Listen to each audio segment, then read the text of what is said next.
They talk about deep learning, machine learning, artificial intelligence, robotics in healthcare. What is your opinion? Is it scary? Is it something we cannot run away with? Or is it positive impact on humankind? I'd say that we classify all this as virtual medicine. So whether it's telemedicine or remote medicine or artificial intelligence, we think it's all virtual, and this is the way of the future.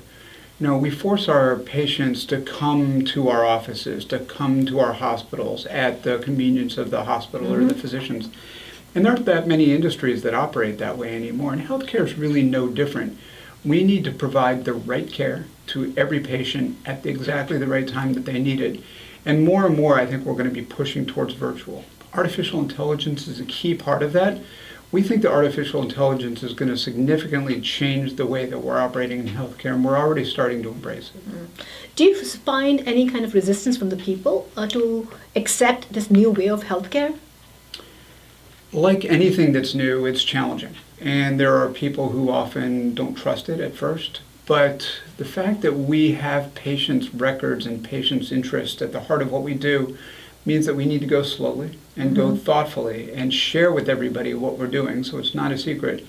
And then embrace that technology in a way that is best for the patient. Not necessarily best for the hospital or for the doctor, but again, puts the patient's interests first. And that's the way we've started to embrace machine learning. So if I was a patient and I reached out to your telemedicine services, would my insurance cover that? It's a great question. Some of the services, like the NYP On Demand Second Opinion, are out of pocket, but then others that we do, for instance, our virtual and urgent care visits are reimbursed by insurance companies.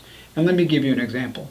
More and more our patients come to our emergency department, and EDs across the nation are full, especially this winter with the flu. And what we say to a patient when they come in is, you can go through this door and be seen by a physician in the normal way it is, an hour to 3 hours, depending on how crowded it is.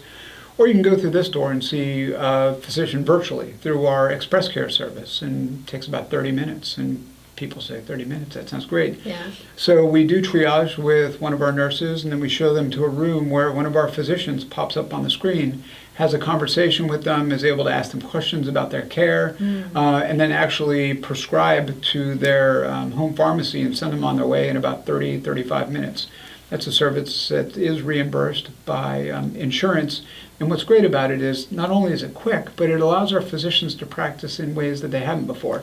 You might find this interesting. An emergency room physician is very busy. They're running from one bay to another. They're seeing many patients. It's a loud, busy environment. But when they're practicing medicine via video, they're one-on-one with one of our patients in a quiet room with only each one of them on the other end of the screen. And they find that they spend more quality time with their patients via video than they're able to even when they're in person.